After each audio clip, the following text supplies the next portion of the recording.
넘치게 되기를 빕니다. 세상은 늘 요란하고 소란합니다. 온갖 사건들이 계속 일어나고 있습니다. 이러한 세상에 살면서 우리가 과연 얼마나 행복을 누리며 또 만족을 누릴 수가 있을까요? 우리가 바르게 하나님을 알고 또 예수님 진리를 알게 된다면 어떤 상황에서도 마음의 평안과 기쁨이 넘치게 될 것입니다. 하늘의 영광이 넘치는 삶을 살고 있습니까? 우리가 살다가 세상에서 바쁘게 살다가 세속적인 때로 가득해 있지만 이렇게 주님 앞에 나와 예배 드릴 때에 다시 한번 우리의 심령이 회복이 되어집니다. 오늘 이 시간을 통해서 다시 한번 주님을 만나기를 바라고 하나님 말씀을 통해서 진리를 발견할 수 있게 되기를 바랍니다. 우리가 매주 이렇게 나와서 예배를 드리는 것은 참 우리에게 귀하고 복된 것이죠. 특별히 찬양을 할 때에 우리가 정말 주님을 바라볼 수 있고 또 하늘의 영광을 볼 수가 있습니다. 우리가 일주일 살아가면서 늘 경직되어 있습니다. 온갖 스트레스가 있고 또 온갖 염려와 근심이 있죠. 그래서 우리의 몸이 굳어집니다. 자꾸 굳어집니다. 그러다가 병이 나는 거죠. 그러나 우리가 하나님 앞에 나와 예배 드릴 때는 모든 긴장을 다 푸십시오. 긴장을 좀 푸세요. 인상 딱 쓰고 있지 말고 특별히 찬송할 때에 우리가 일어나서 찬송할 때에 긴장을 푸십시오. 딱 경직되어 있지 말고 긴장을 풀고 마치 어린아이가 엄마 아빠 앞에서 재롱을 부리듯이 하나님 앞에서 우리가 재롱을 부리는 겁니다. 가능하면 이 찬송 가사를 외우는 게 좋겠죠.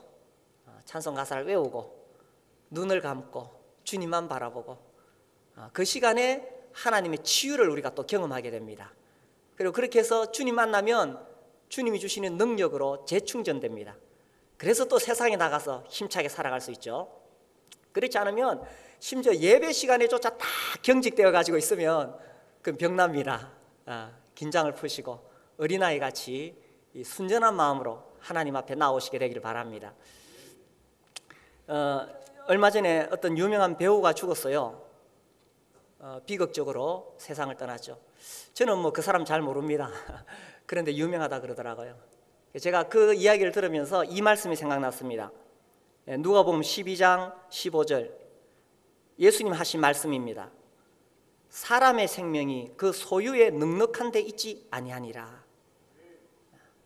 사람의 생명이 그 소유, 이 소유라는 것은 단순히 재물만 이야기하는 게 아니겠죠.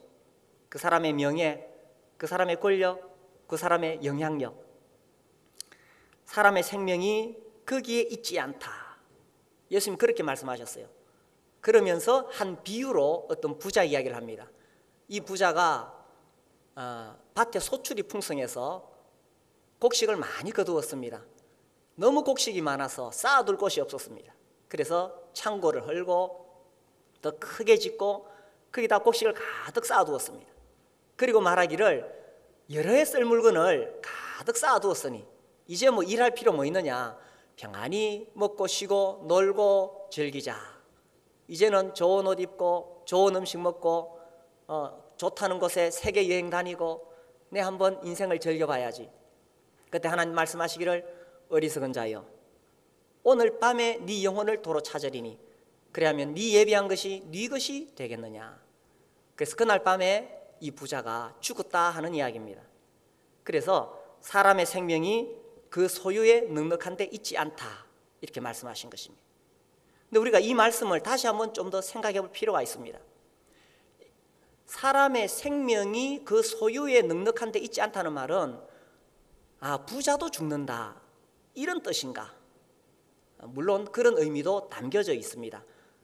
가난한 사람도 죽고 부자도 죽습니다. 그렇죠? 다 죽습니다. 그런 의미도 있습니다. 그런데 이 전체적인 이 본문을 잘 읽어보면 단순히 그런 의미만 아니라는 것입니다. 어떤 사람이 예수님께 와가지고 이렇게 부탁을 했어요. 예수님, 우리 형님이 아버지 유산을 다 가로챘어요. 그러니까 우리 형님한테 가서 네 동생하고 재산을 좀 나누어라 이렇게 좀 말씀해 주십시오. 부탁을 했어요. 그때 예수님 하신 말씀이 내가 너희의 재판장이냐 혹은 물건 나누는 사람이냐 그러면서 15절 말씀을 하신 거예요. 그들에게 이르시되 삼가 모든 탐심을 물리치라. 사람의 생명이 그 소유에 넉넉한 데 있지 아니하니라, 이렇게 말씀하시는 거예요.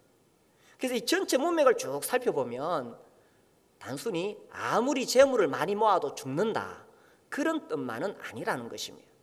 우리가 이 이야기, 이 비유를 해석하기 위해서 매우 중요한 단어가 생명입니다. 사람의 생명이 했을 때 이 생명, 여기서 나오는 생명은 단순히 이 땅에서의 생명, 오래 살 수 있는 생명, 그런 것을 의미하는 것만은 아니라는 것입니다. 물론 그것도 포함하고 있지만 여기 말하는 생명은 정말 인생이 어떻게 살아야 제대로 사는 생명이냐, 어떻게 살아야 인생이 정말 만족하고 행복한 것이냐, 그런 의미를 넓게 포함하고 있다는 것입니다. 우리 인간은 피조물이요, 죄인입니다. 그래서 한계를 지니고 있습니다. 우리 인생은 살아가면서 끝없이 질병, 고통, 염려, 근심 속에 살아갑니다. 그리고 그 결국 마지막이 뭐냐? 마지막이 뭡니까? 죽음의 한계가 있습니다. 그래서 우리 모든 인생은 이런 어떤 한계 속에 살다가 결국 죽음에 이를 수밖에 없다는 것입니다. 그런 인생이 이 땅에 살아있는 이 생명, 어떤 생명으로 살아야 제대로 인생을 살 수 있는 거냐, 그런 의미가 이 생명이라는 단어에 담겨져 있다는 것입니다. 아들이 있는 자에게는 생명이 있고 하나님의 아들이 없는 자에게는 생명이 없느니라, 이렇게 기록되어져 있습니다. 그러니까 예수님을 모신 사람에게는 생명이 있고 예수님이 없는 사람에게는 생명이 없다. 우리가 그 말씀을 그냥 피상적으로 읽으면, 아니 예수님을 믿든지 안 믿든지 다 내가 생명이 있다, 이렇게 말할 수 있을지 모릅니다. 그러나 거기서 말하는 생명이라는 것은 단순히 우리가 이 땅에 살아가면서 지금 가지고 있는 이 육신의 생명을 이야기하는 것이 아닙니다. 이 생명이 뭐냐? 정말 풍성한 생명, 성경에서는 그것을 영생이라고 말합니다. 정말 이 우리 육신을 입고 있는 우리 인간의 그런 어떤 생명이 아니라 정말 하늘의 생명, 하나님이 나에게 주시는 풍성한 생명, 궁극적으로 그것은 또한 영원한 생명을 이야기하는 것입니다. 그런 생명이, 그러니까 우리가 이 정말 이 어떤 한계 속에서 근심하고 염려하고 그렇게 살아가는 생명이 아닌 정말 풍성한 삶을 살 수 있는 이 생명이 어디에 있느냐? 그 소유에 넉넉한 데 있지 아니하니라 라는 것입니다. 이제 우리가 이 말씀을 한번 생각을 해보겠습니다. 그 비유를 통해서 예수님께서 해석해 주셨습니다. 자, 16절에서 19절까지 한번 눈으로 보십시오. 여기 부자 이야기가 나옵니다. 이 부자가 밭에 소출이 풍성해서 곡식을 잔뜩 쌓아두고는 이제는 평안히 쉬고 먹고 마시고 즐거워하자 했습니다. 자, 이 19절까지 볼 때 이 부자가, 자 19절까지 보십시오. 이 부자는 성공한 인생을 살고 있습니까? 어떻습니까? 제 질문이 이것입니다. 16절에서 19절까지 보니까 이 부자가 성공한 인생입니까? 이 긴장을 풀라 그랬는데 아직 긴장이 안 풀리신 것 같아. 어떻습니까? 성공했습니까? 실패했습니까? 네? 성공했다고 생각하십니까? 아니면 실패했다고 생각하십니까? 이 성공했다고 생각하시는 분들이 좀 많이 계시네. 제가 이 대답을 보니까 제가 제대로 말씀을 잘 못 전한 것 같네요. 19절까지 말씀 봤을 때 이 사람, 제가 봤을 때는 실패한 인생입니다. 왜 실패했느냐? 이걸 이제 예수님이 설명하시는 거예요. 사람의 생명이 그 소유에 넉넉한 데 있지 아니하니라. 자, 첫 번째로 이 사람 왜 실패했느냐? 16절, 또 비유로 그들에게 말하여 이르시되 한 부자가 그 밭에 소출이 풍성하며 심중에 생각하여 이르되 내가 곡식 쌓아둘 곳이 없으니 어찌하고. 첫 번째 이유는요, 이 사람이 하나님 없이 성공했다는 것입니다. 하나님 없이 성공한 것은 불행한 일입니다. 이 사람 이야기를 읽어보면 이 사람의 인생에 하나님이 없습니다. 너무 부유해서 하나님을 찾을 이유가 없습니다. 하나님 찾을 마음도 없습니다. 이 사람 불행한 것입니다. 차라리 가난하고 궁핍해서 하나님을 찾고 있다면 그 사람이 더 행복할 수 있다는 것입니다. 사는 것이 너무 어렵고 힘들어서 하나님 날 좀 도와주십시오, 하고 하나님을 찾고 있다면 그 사람이 진짜 행복한 인생을 살 수 있는 길이 있다는 것입니다. 이 사람 너무 부유해서 가난한 자는 복이 있나니 천국이 저희 것이며 했는데, 이 사람 너무 부유해서 하나님 찾을 마음이 없습니다. 그러니 실패한 인생 아닙니까? 자, 두 번째로 이 사람은 왜 실패한 인생이냐? 자, 17절 또 18절 보시면 또 이르되 내가 이렇게 하리라. 내 곡간을 헐고 더 크게 짓고 내 모든 곡식과 물건을 거기 쌓아두리라. 또 내가 내 영혼에게 이르되. 이 사람 인생의 주인이 누굽니까? 이 사람은 계속 반복해서 하는 이야기가 내가 내 곡간, 내 모든 곡식, 내가라고 말합니다. 내 영혼이라고 말합니다. 이 사람 인생의 주인이 누굽니까? 이 사람은 자기가 자기 인생의 주인이라고 생각한 것입니다. 자기 능력으로 성공했다고 생각하는 사람입니다. 밭에 소출이 풍성했어요. 자기가 농사를 잘 지어서 성공한 것이라고 생각했습니다. 창조주 하나님을 무시하고 있었던 것입니다. 어떻게 밭에 소출이 풍성할 수 있어요? 물론 농사를 잘 지으려면 부지런해야 됩니다. 지혜로워야 됩니다. 그죠? 그러나 하나님께서 적절하게 햇빛과 비를 주시지 아니하시면 아무리 부지런하고 지혜로워도 절대로 농사를 잘 지을 수가 없습니다. 여기 지금 농사 짓는 분들이 우리 가운데 안 계시네요. 정직한 농부는 이야기합니다. 하늘이 나를 도우셔서 올해 풍년이 들었다, 이렇게 말합니다. 정직한 농부는 그렇게 말합니다. 아무리 열심히 또 지혜롭게 농사 지어서 잘 지어서 가을에 거둘라 해도 하나님 한 번 태풍 보내시면 한 방에 다 날아갑니다. 이 사람은 자기 지혜로 자기 능력으로 성공했다고 생각하는 사람, 그래서 자기 인생의 주인이 자기인 사람, 이 불행한 거예요. 실패한 거예요. 죄가 무엇입니까? 도둑질하고 싸움질한 것도 죄가 맞죠. 그러나 가장 근본적인 죄는 자기가 자기 인생의 주인이 되어 살아가는 겁니다. 성경은 거듭거듭 말하고 있습니다. 죄가 뭐냐?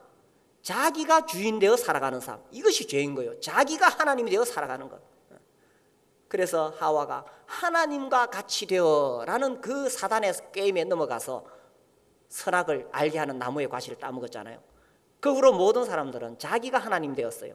자기가 자기 인생의 주인이 되었어요. 이것이 죄라는 겁니다. 자기가 주인 되니까, 그러니까 살아가면서 또 죄를 짓는 거예요. 왜 부부간에 갈등이 있고 어려움이 있습니까? 우리 교회에 이제 젊은 부부들이 많은데, 이 신혼 부부들이 많은데, 왜 갈등이 있습니까? 내가 주인이니까, 나 위주로 맞춰야 되니까, 나한테 맞추라 이렇게 하니까 갈등이 있는 거예요. 그런데 살아온 배경이 다르고, 그죠? 타고난 기질이 다르고 다 다른데 나한테 맞추라는 거예요. 그러니까 힘든 거지. 그러니까 갈등이 오는 거지. 모든 인간관계뿐만 아니라 모든 우리 삶의 문제는 내가 주인이 되어서 문제가 생기는 겁니다. 직장에서도 그렇고 교회에서도 그렇고 내가 주인이 되고 내가 중심이 될 때 계속 문제가 생기는 겁니다. 그래서 예수님을 믿는다는 건 뭐냐 하면 이제 이 신앙에 있어서 참된 주인을 발견하고 나서 그 다음부터는 내가 깨지는 거예요. 깨지는 만큼 성숙하는 겁니다. 신앙생활이라는 거는 뭐 복잡하게 많이 말할 수 있겠지만 신앙생활이라는 건 깨지는 겁니다. 이 자아가 깨지고 부서지는 거예요. 깨지고 부서지지 않으면 불행한 겁니다. 왜냐하면 내가 주인이니까. 그리고 우리 인간은 항상 본성 속에 이 자기가 주인 되고 싶어 하는 것이 강하게 남아요. 로이드 존스가 수십 년 전에 이런 말을 했어요. 인간의 본성 속에 자아 숭배가 있다.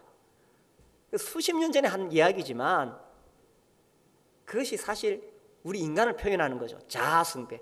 나는 나를 숭배하고 있어요. 자아 표현. 나는 나를 드러내고 싶어요. 이게요, 이 가정에서도 문제도 이거고요. 교회에서 이게 자아가 강한 사람 교회에 있으면 참 교회 어려움이 옵니다.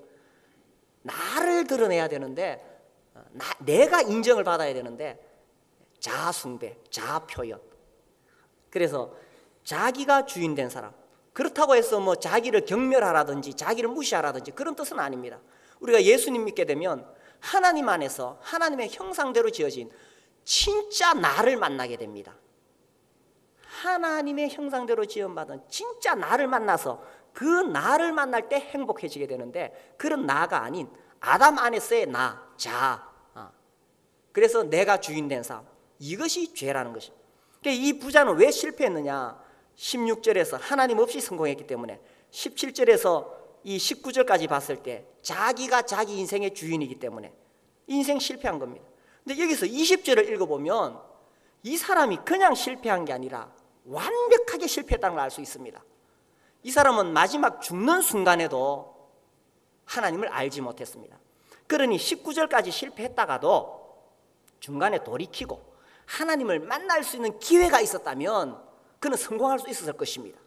그런데 불행하게도 이 사람은 20절에서 하나님을 만나지 못하고 죽었습니다. 20절 우리 같이 한번 읽어볼까요? 시작. 하나님은 이르시되 어리석은 자여 오늘 밤에 네 영혼을 도로 찾으리니 그러면 네 준비한 것이 누구의 것이 되겠느냐? 참 불행한 사람이죠. 이 사람은 왜 완벽하게 실패한 사람이냐? 세 번째 이유는 죽을 날을 준비하지 않았기 때문에. 자기는 내 영혼이라고 이야기했습니다. 자기는 최소한 이 사람 나이가 아마 30살이었다면 최소한 한 70년은 살 수 있었을 거라고 생각했을지 모릅니다. 자기는 부자니까 좋은 음식 먹고, 그죠? 병 나면 빨리 좋은 약 쓰고 아마 한 70년 더 살 수 있었을 것이라고 생각했을지 모릅니다. 그러나 하나님 말씀하시기를 어리석은 자여 오늘 밤에 네 영혼을 도로 찾으리니, 우리 가운데 여기 아직까지 나는 한 최소한 70년 더 살 수 있다 이렇게 생각하실지 모르겠습니다. 그러나 하나님이 오늘 밤에 내 영혼을 도로 찾아가시면 나는 이 세상을 떠나가야 되는 것입니다.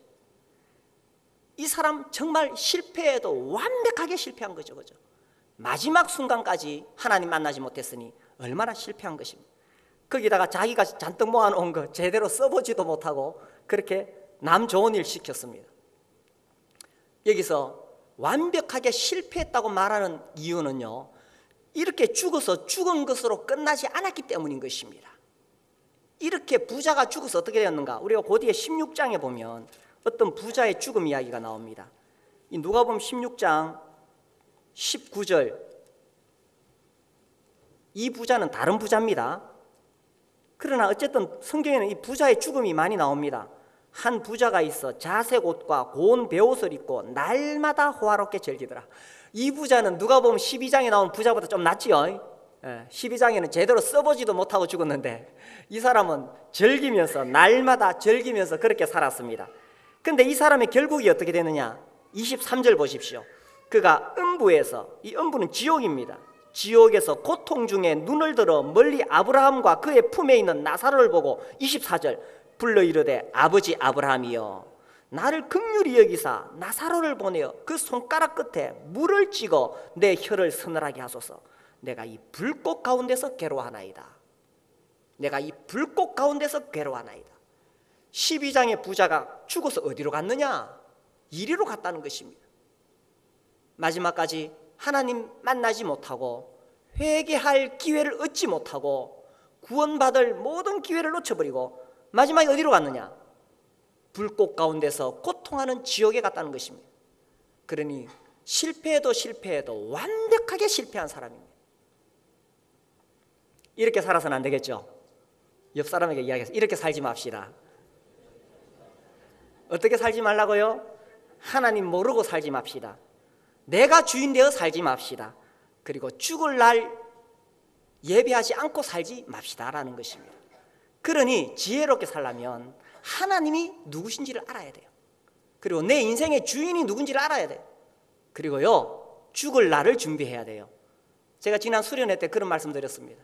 나이 40이 넘어가면 죽을 날을 준비해야 된다. 나이 20살 때부터 준비한 사람 더 지혜로운 사람, 10대 때부터 준비한 사람 더 지혜로운 사람. 그런데 진짜 제가 보니까 어리석은 사람들이 있는데 나이가 40이 넘어서도 죽을 날을 준비하지 않고 사는 사람들이 있어요. 죽을 날 준비했습니까? 어느 날 배가 아파서 병원에 가서 진단해 보니까 무슨 암 말기다. 그러면 충격받습니까? 물론 충격받겠죠. 충격받을 겁니다. 그러나 죽을 날을 준비하고 살아가는 사람은 충격을 받더라도 그 다음 단계를 생각할 수가 있습니다. 내가 이 땅에서 천년만년 살 거라고 생각하는 건 참 어리석은 것입니다. 죽을 날을 준비하며 사는 사람이 지혜로운 사람이라는 거죠. 자, 그러면 어떻게 살 것이냐? 어떻게 살 것이냐? 그래서 예수님이 하신 말씀이 15절 말씀이에요. 사람의 생명이 그 소유에 넉넉한 데 있지 아니하니라. 사람의 생명이 그 소유에 넉넉한 데 있지 않다는 것을 알아야 된다는 것입니다. 사단은요, 끝없이 우리를 속이고 듭니다. 사람의 생명이 소유에 넉넉한 데 있다고 말합니다. 좀 더 풀어 이야기하면 사람의 행복과 만족이 소유에 넉넉한 데 있다고 말하는 것입니다. 네가 돈을 많이 벌어야 돼. 그래야 네 인생이 행복한 거야. 계속 이것이 세상의 가치관입니다. 그리고 사람들이 헛된 허영심에 젖어서 재물을 많이 모으는 것이 마치 행복한 것처럼 생각하고 있습니다. 물론 우리가 열심히 일해서 돈을 벌어야 됩니다. 정직하고 부지런하게 일하면 하나님께서 재물을 주십니다. 그러나 사람의 생명이 소유에 있지 않다는 사실을 알아야 됩니다. 심지어 예수님을 믿는 사람들조차 이 소유에 대한 욕심 때문에 계속 탐심, 인생이 왜 행복을 누리지 못합니까? 예수님 말씀하시기를 삼가 모든 탐심을 물리치라. 사람의 생명이 그 소유에 넉넉한 데 있잖아요. 탐심이 계속 그러니까 탐심 때문에 염려와 근심이 오는 겁니다. 염려와 근심이 오니까 행복하지 못한 거예요. 탐심을 버리고 염려와 근심으로 벗어나고 하늘의 영광을 바라보게 될 때 비록 내가 가난하다 할지라도 행복할 수 있다는 것입니다. 사람의 생명이 그 소유에 넉넉한 데 있지 않다는 말씀은 가난한 사람도 행복할 수 있는 것이요, 또한 문제가 있는 사람도 행복할 수 있다는 것이요, 질병 속에 있는 사람도 행복할 수 있다는 것입니다. 그런데 오늘날 이 세상의 가치관이 뭡니까? 모든 것이 다 재물, 돈, 물질입니다. 만몬주의죠. 예수님 말씀하시기를 하나님과 재물을 겸하여 섬기지 못하리라. 하나님과 재물이라고 했어요. 재물, 거기 나오는 만몬. 이 만몬은 단순히 어떤 그 돈, 우리가 말하는 이 돈, 어떤 그런 어떤 돈이라는 어떤 하나의 어떤 그 물질을 이야기하지 않습니다. 여기서 만몬이라고 했을 때 이 재물은 하나의 인격체로 표현되고 있습니다. 돈이 하나의 인격이라는 겁니다. 인격 중에서도 어떤 인격이냐? 돈을 다스리는 어떤 우상, 어떤 신, 그런 인격이라는 것입니다. 그래서요, 이 사람이 하나님을 섬기든지 돈이라는 우상을 섬기든지 둘 다 할 수는 없다는 것입니다. 하나님과 재물을 겸하여 섬기지 못하느니라. 왜 사람들이 자꾸 이 만몬, 돈을 섬기게 될까요? 그 이유는 하나님을 믿지 못하니까. 하나님을 믿지 못하니까 돈을 믿는 것입니다. 돈이 내 인생을 만족하게 해주고, 돈이 내 인생의 생명을 연장해주고, 돈이 나에게 필요한 것을 공급해주고, 돈이 나를 지켜줄 것이라고 생각합니다. 자, 그래서요, 예수님을 믿는다는 게 뭐냐? 하나님을 믿는다는 게 뭐냐? 이런 거예요. 내가 돈이 내 인생을 행복하게 해주고 돈이 내 인생을 지켜줄 것이라는 것을 믿지 않고, 하나님이 내 인생의 주인이요, 하나님이 나를 지켜주시고 하나님이 나에게 필요한 것을 공급해 주실 것이라는 것을 믿는 것이 하나님을 믿는 것입니다. 그러면 일도 안 하고 돈도 안 벌고 매일 놀고 교회 와서 기도만 하라는 뜻입니까? 물론 그런 극단적인 이야기는 절대로 아닙니다. 그러나 분명한 것은 만몬, 돈을 섬길 것이냐 하나님을 섬길까 하는 것입니다. 그런데 이 사단은 뭘 하느냐? 끝없이 네가 돈을 섬기라고 이야기하는 겁니다. 세상은 끝없이 돈이 우리를 행복하게 해준다. 그러니까 그런 것들이 예수님을 믿는 우리에게도 이것이 잔뜩 우리에게 지금 깔려 있는 거예요. 우리가 지금 이 시간 하나님 앞에 나와 예배를 드리고 있지만, 이 시간 우리의 중심 속에서도 정말 하나님이 나의 주인이시고 하나님 내 삶의 모든 것을 공급하시는 분이시냐? 아니면 내가 여전히 돈을 의지하며 살 거냐? 우리가 예배 드리러 나온 이 시간조차도 어쩌면 이 시간 하나님을 예배하지 않고 내 중심 깊은 곳에서는 만몬, 재물을 숭배하고 있을 수도 있다는 것입니다. 세상이 그러하고 안타깝게도 교회도 그러합니다. 오늘날 대형 교회들의 많은 문제점들이 계속 밝혀지고 있습니다. 그래서 제가 그런 이야기 들을 때마다 너무 부끄럽고 또 나 자신을 돌아보고 나도 완벽하지 못한 것에 대해서 주님 앞에 회개하는 마음이 있습니다. 오늘날 대형 교회들이 계속 비리가 터지면서 결국 그 결과가 무엇을 이야기해 줍니까? 교회는 하나님을 섬기도록 하는 것이고 교회를 나와서 하나님의 도우심으로 살아가도록 하는 것이 교회입니다. 그런데 그런 곳에 어떤 재정의 비리가 생기는 것은 뭐냐? 심지어 교회마저도 하나님이 우리를 도우시고 하나님이 우리를 지켜주신다는 그 믿음을 저버리는 거예요. 그 결국 무엇이 우리를 지켜주냐? 돈이 우리를 지켜준다는 것을 교회가 그렇게 메시지를 보내고 있다는 것입니다.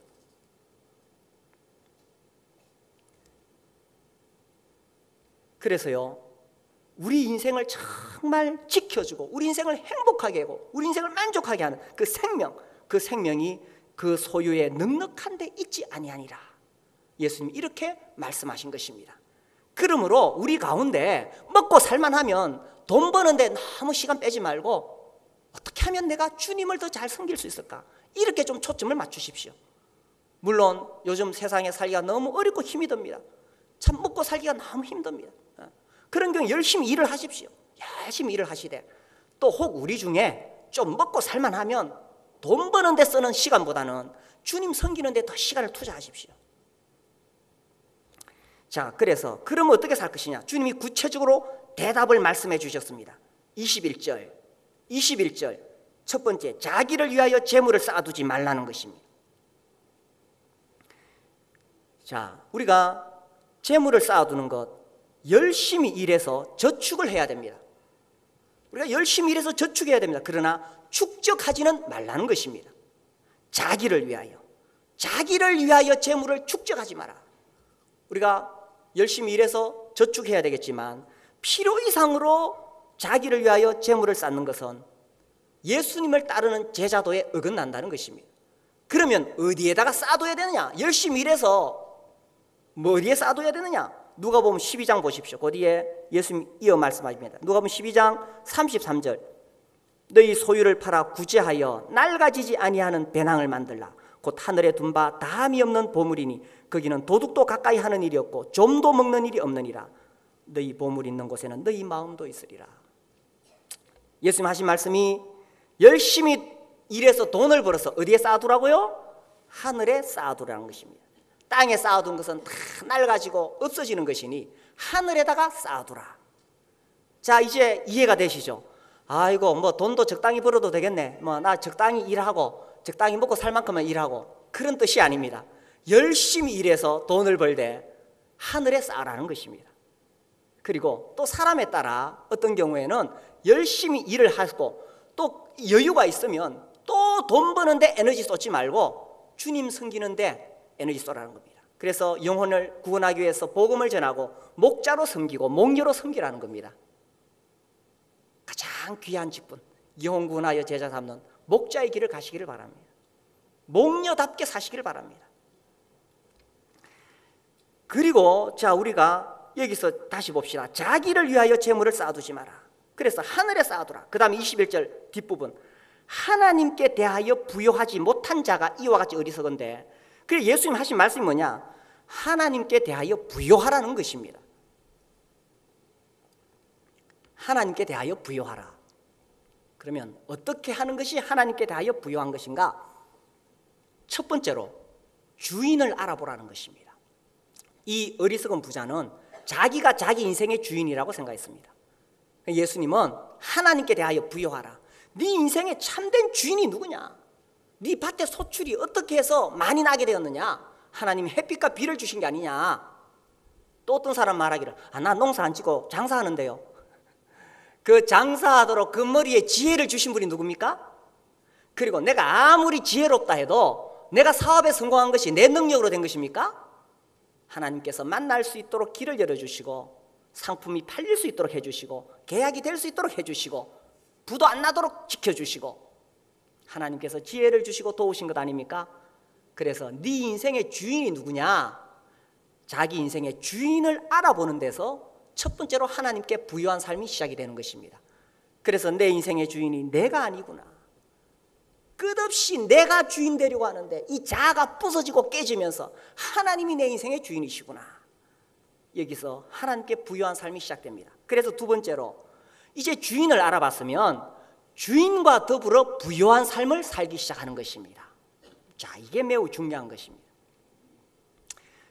오늘날 많은 사람들이 예수님을 믿고도 이 재물을 통해서 이 생명을 유지하려고 그래요. 재물을 통해서 생명의 풍성함을 누리려고 그래요. 그런데 성경은 그렇지 않습니다. 사람의 생명이 그 소유에 넉넉한 데 있지 아니하니라. 재물을 통해서 내가 만족을 누리는 것이 아니라 누구를 통해서 만족을 누리라고요? 하나님을 통해서, 주 예수 그리스도를 통해서 만족을 누리라는 것입니다. 그렇게 해보셨습니까? 그런 경험 있습니까? 내 통장에 10억 들어오는 것보다 주 예수 그리스도로 말미암아 내가 다 기뻐하고, 예수 그리스도가 나에게 생명을 주셨고, 예수 그리스도가 나를 구원하셨고, 예수 그리스도가 나를 위로하시고, 예수 그리스도 만났기 때문에 내 인생에 목적이 생겨서 예수 그리스도와 10억을 바꾸지 아니하리. 주 예수보다 더 귀한 것은 없네. 진실된 마음으로 그 찬송 불러보셨습니까? 예수 그리스도와 더불어 부요함을 누리라는 것입니다. 구원이 뭡니까? 구원은 단순히 죽어서 천국 가는 것, 이것이 구원이 아닙니다. 우리 인생은 피조물입니다. 한계 속에 묶여서 살아갑니다. 그래서 질병과 고통과 죄와 사망에 매여 살아가는 인생입니다. 이런 인생을 예수님을 통해서 하나님께서 구원해 주셨습니다. 그래서 이제는 하나님 나를 구원하셔서 어떻게 하셨느냐? 하나님의 그 풍성함을 누릴 수 있도록 해주신 것입니다. 성경에서 예수님을 믿는 것에 대해서 잔치에 참여하도록 부르셨다고 되어 있습니다. 잔치가 뭐 하는 것입니까? 참 맛있는 음식 먹고 좋은 사람들과 웃고 떠들고 또 좋은 공연을 보면서 즐기는 것, 이것이 잔치 아닙니까? 그러니까 예수님을 제대로 믿는 사람은 잔치 속에서 살아갑니다. 예수 믿는다고 하면서 온갖 세상의 염려 근심 속에 인상 쓰고 살아가는 것이 예수 믿는 사람 아닙니다. 예수 믿는 사람은 잔치와 같은 삶을 사는 것입니다. 하나님께서 우리를 잔치 속에 부르신 거예요. 거기서 세상이 줄 수 없는 평안을 하나님이 주시는 것입니다. 이 잔치에서 예수 그리스도로 말미암아 하늘의 그 풍성함을 누리도록 해주시는 것입니다. 그래서요, 사람의 생명이 그 소유에 넉넉한 데 있지 아니라, 비록 내가 가난할지라도, 내가 가진 것이 없을지라도, 내가 문제 속에 있다 할지라도 잔치 속에서 살아가도록 하나님 나를 구원해 주셨는 거예요. 그래서 예수님을 믿은 사람은 이제는 그 소유의 넉넉함으로 내 생명, 내 인생의 만족을 누리려고 하지 않습니다. 이제 예수님을 믿는 사람은 소유의 넉넉함에 내 인생의 만족과 기쁨이 있지 않다는 것을 압니다. 그러면 어디에 있습니까? 바로 예수 그리스도께 있다는 것입니다. 그래서 예수님을 믿고 구원받은 사람은 예수님을 통해서 하나님과 더불어 그 부요함을 누리는 사람입니다. 그래서요, 하나님으로 더불어 풍성함을 누리게 될 때에 내가 풍성하고 만족하고 기쁘니까 우리 가정에도 기쁨이 넘치는 것입니다. 비록 우리 가정에 어려운 일 생기고 또 때때로 좀 돈이 없고 그러할지라도 내가 하나님으로부터 풍성한 것을 누려서 하나님이 나를 통해서 우리 가정의 기쁨과 하늘의 즐거움을 누리도록 해주시는 것입니다. 그래서 내가 또 직장 가면 내 직장에도, 또 내가 일하러 사업터 가면 사업터에도, 우리 공부하는 학생들은 학교에 가면 내가 속한 학교에서도 나를 통해서 하나님의 풍성함이 전해지게 되고 하늘의 기쁨을 누리는 것입니다. 사람의 생명이 그 소유에 넉넉한 데 있지 않다는 것입니다. 자, 하나님께 대하여 부요하다는 것, 세 번째는요, 하나님 만날 준비를 하라는 것입니다. 이 어리석은 부자는 하나님 만날 준비를 하지 않았습니다. 그래서 하나님께서 어리석은 자여 자기를 위하여 재물을 쌓아두고 하나님께 대하여 부요하지 못하다고 책망하신 것입니다. 이 부자처럼 살지 마십시오. 우리는 언젠가 하나님 앞에 서는 날이 있습니다. 하나님 앞에 우리 모두가 벌거벗은 모습으로 설게 될 것입니다. 그래서 이 땅에 사는 동안에 하나님께 부요한 삶을 살아야 된다는 거예요. 그래서 하나님 만날 준비를 하기 위해서 제가 다시 두 개의 심판대에 대해서 말씀드리고자 합니다. 두 개의 심판대가 있습니다. 첫 번째 심판대는 요한계시록 20장에 나옵니다. 성경 제일 뒤에 보시면 요한계시록 20장 11절 11절에서부터 제가 읽겠습니다. 또 내가 크고 흰 보좌와 그 위에 앉으신 이를 보니 땅과 하늘이 그 앞에서 피하여 간데없더라. 또 내가 보니 죽은 자들이 큰 자나 작은 자나 그 보좌 앞에 서 있는데 책들이 펴 있고 또 다른 책이 펴졌으니 곧 생명책이라. 죽은 자들이 자기 행위를 따라 책들에 기록된 대로 심판을 받으니 바다가 그 가운데서 죽은 자들을 내주고 또 사망과 음부도 그 가운데서 죽은 자들을 내주매 각 사람이 무엇에 따라요? 자기의 행위대로 심판을 받고 사망과 음부도 불못에 던져지니 이것은 둘째 사망 곧 불못이라. 15절 같이 읽겠습니다. 누구든지 생명책에 기록되지 못한 자는 불못에 던져지더라. 누구든지 생명책에 기록되지 못한 자는 불못에 던져지게 된다는 것입니다. 하나님 만날 준비를 하셨습니까? 내 이름이 생명책에 있습니까? 옆 사람에게 물어보세요. 생명책에 이름이 있습니까? 생명책에 이름이 없다면 아무리 교회를 열심히 다니고 아무리 착하게 살고 바르게 산다 할지라도 누구든지 생명책에 기록되지 못한 자는 불못에 던져지더라. 생명책에 이름이 있습니까?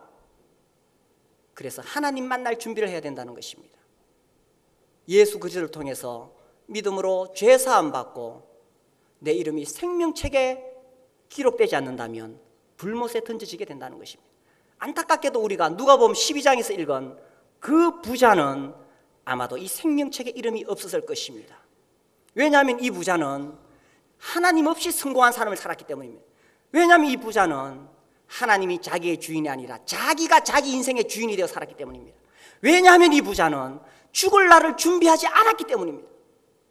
그래서 아마도 이 사람은 생명책에 기록되지 못했을 것이요 오늘날 불못에 던져져서 고통받고 있을 것입니다.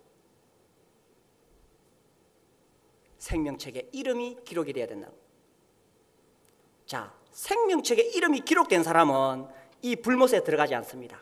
그러나 생명책에 이름이 기록된 사람도 심판대 앞에 서는 날이 있습니다. 그 심판대를 그리스도의 심판대라고 말합니다. 우리 한번 보겠습니다. 고린도후서 5장 10절. 고린도후서 5장 10절.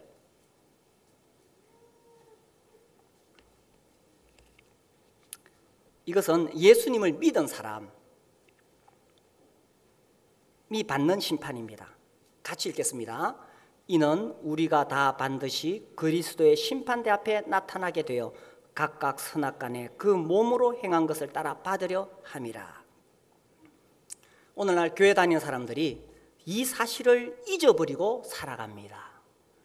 그러나 성경은 명백하게 경고하고 있습니다. 우리가 다, 여기서 우리는 교회 안 다니는 사람을 말하지 않습니다. 여기서 우리는 교회 다니는 사람을 말하고 있습니다. 여기서 우리는 예수님을 믿는 사람을 말하고 있습니다. 우리가 다 한 사람도 예외가 없습니다. 반드시 피할 수가 없습니다. 그리스도의 심판대 앞에 나타나게 돼요. 우리가 이 심판대 앞에 설 때에 선악간에 그 몸으로 행한 것을 따라 심판을 받습니다. 그래서 우리가 이 땅에 사는 동안 하나님께 대하여 부요한 삶을 살았던 사람은 거기서 상을 받게 될 것입니다. 그 상이 무엇인지 우리 인간의 지혜로 다 알 수가 없습니다. 그 상이 어떤 것인지 우리의 상상력으로는 다 그림을 그려볼 수가 없습니다. 아무튼 성경은 분명하게 우리가 마지막 순간에 하나님 앞에서 이와 같이 심판대 앞에 서게 된다는 것을 이야기하고 있습니다. 그래서 우리가 이 땅에 살 동안에 하나님께 부요한 삶을 살 때 하나님 만날 준비를 해야 된다는 것입니다. 우리 옆 사람에게 물어보세요. 하나님 만날 준비 되셨습니까? 하나님 만날 준비 되셨습니까? 정말 하나님 만날 준비 되셨습니까? 우리가 언젠가 하나님 만나는 그날에 그리스도의 심판대 앞에서 착하고 충성된 종아, 네가 작은 일에 충성하였음에 내가 큰 것으로 네게 맡기리라, 이런 칭찬을 받을 수 있게 되기를 바랍니다. 우리 함께 일어나서 찬송 기도하겠습니다.